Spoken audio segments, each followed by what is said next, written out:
Hey guys, what's up? It's Kane here, and I've seen a lot of really bad hot takes about crossplay, ranging from everything from I don't really give a crap, it doesn't affect me, why does this matter, to it's a stupid feature, to people on both sides of the console kind of spectrum, in a sense, just kind of poo-pooing the idea as if it's not something useful.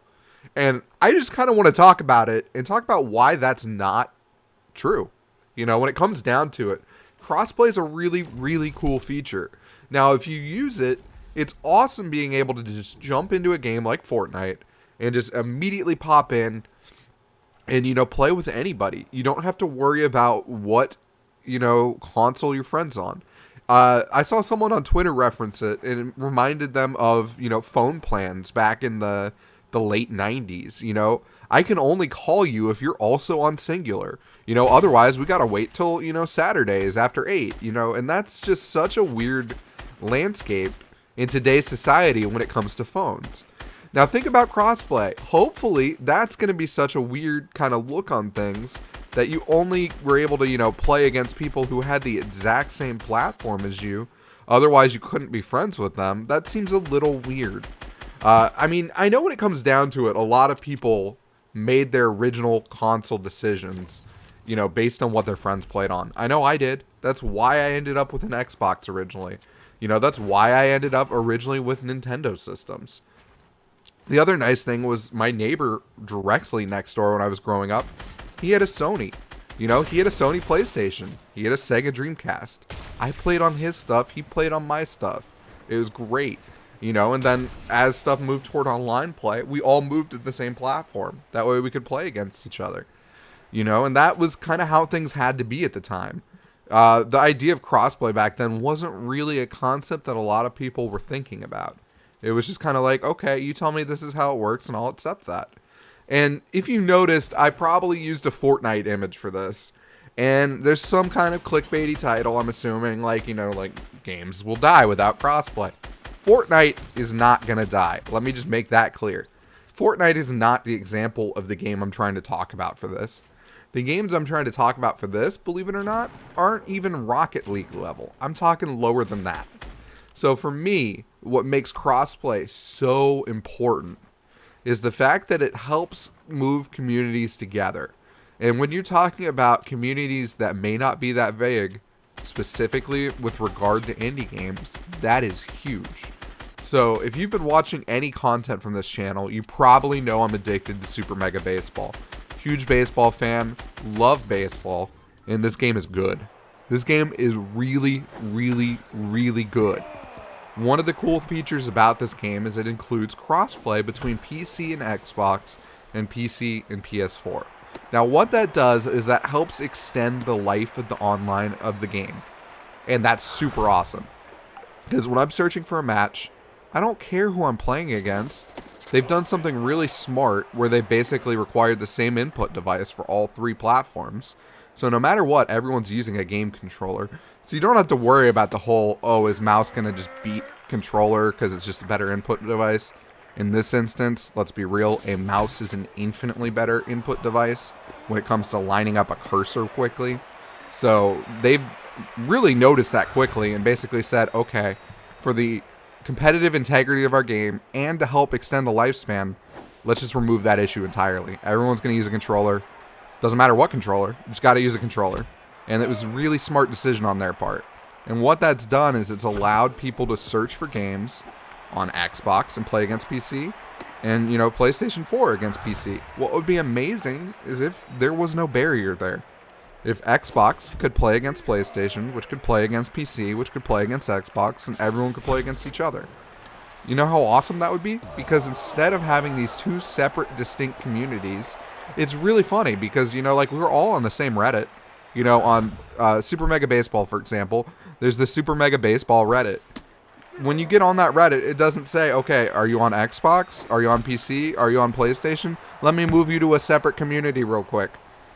You're all in the same community. You all play the same game. You all enjoy the same game.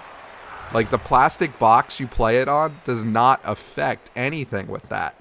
So we're all just sitting there talking, and it's always funny because you'll sit back and say, man, I wish I wish we could all play together because, you know, Xbox, for example, got the game for free with Games with Gold. Our search numbers, I can't say this with any definitive proof, but just from kind of some anecdotal evidence I've seen on that board, seem to be pretty good. So, you know, we're continuing to find good matches. It rarely takes me more than 4 minutes during the day, and at night it's normally sub 2 minutes. That's pretty good for an indie game. You know, this is a title that's not AAA, not a huge budget, not, you know, hit the point of Fortnite where, you know, Fortnite's making 300 million a month and has people, you know, like Drake playing it. You know, like, it's a completely different world. This is a much smaller game, and there's games that are even smaller than this one. And this is where crossplay is so vital, because this is what it helps. It helps these smaller communities continue to thrive after they've launched. And when it comes down to that, yeah, maybe it doesn't affect you directly. Maybe it really doesn't. Maybe you're not someone who ever touches anything other than Call of Duty or Madden. And that's cool. I'm not hating on that. I want to make that clear. If that's how you like to play, that's how you like to play. And that is awesome. All I care about is that you enjoy the games you play.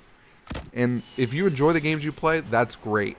But at the same time, I want to be able to enjoy the games I play. And I play a lot of smaller titles. It's just how it is. I've always gravitated toward, you know, like 1 or 2 big, you know, multiplayer titles that I can play with friends on a repeated basis constantly. And a bunch of smaller indie stuff. That's just kind of how I am. Like, a lot of my favorite games this year, Minute, Hellblade, Celeste, you know, like, they're not exactly big AAA titles. They're all actually from the ID at Xbox program, which is really cool. Super Mega Baseball, almost didn't include that. I'm talking about it for the last 4 minutes. But yeah, no, like, that is what's super cool to me, is the fact that, you know, there's all these different games out there, and I would love for those communities to be able to come together and actually play the game and extend the player base and extend the life. Because let's just say there's 3,000 people playing concurrent at any given time. Now, let's assume there's some kind of skill-based matchmaking. Super Mega Baseball is a really good example for that one. Because Super Mega Baseball has egos, you know, 1 to 99. So I'm playing at 84 ego or something. That automatically means out of those, you know, 3,000 people, let's say 1,500 are on Xbox.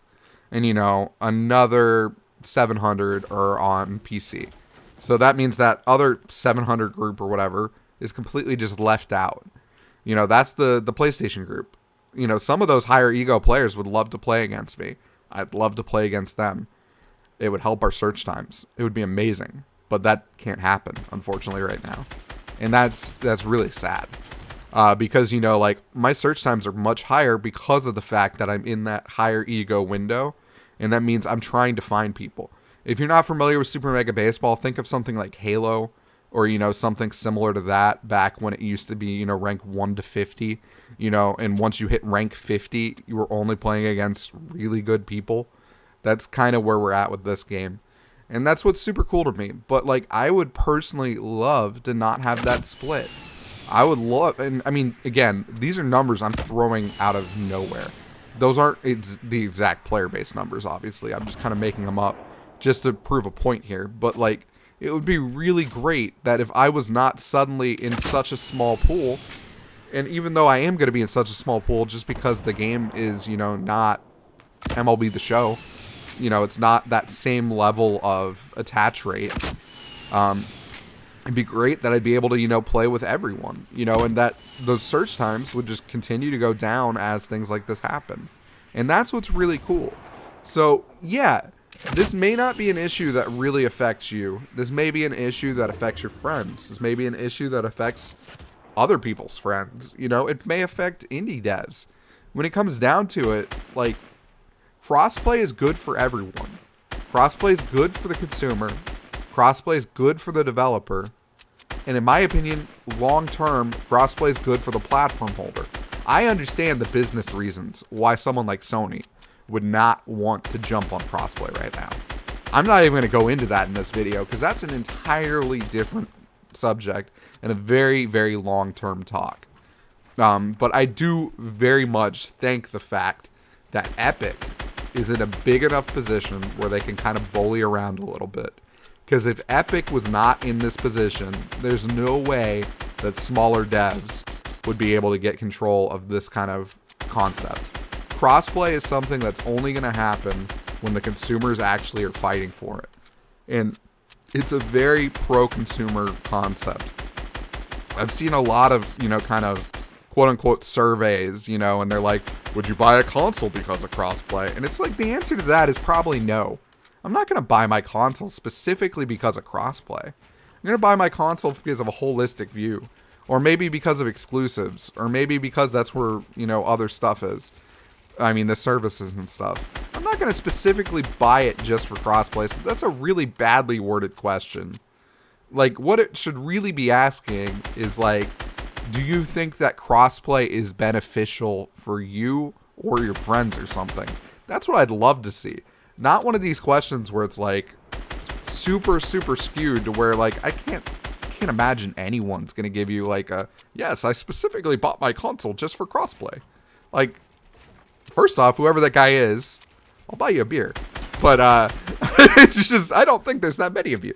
But I really, really do think it's such a beneficial concept. And I think long term, it's going to help extend life on games. If you have a friend who does not really get crossplay and does not really think it's beneficial and thinks it's a waste of time, send them this video. I'd love to hear their feedback and kind of hear what they kind of are holding out on. And hopefully this will kind of enlighten a little bit on, like, why I think it's such a useful concept. But thank you guys so much for checking this out. I really do appreciate it. You guys are awesome. Really appreciate every single one of you who shares our content and, likes and subscribes and does all that. You have no idea how much it helps us, guys. But thank you all, and later.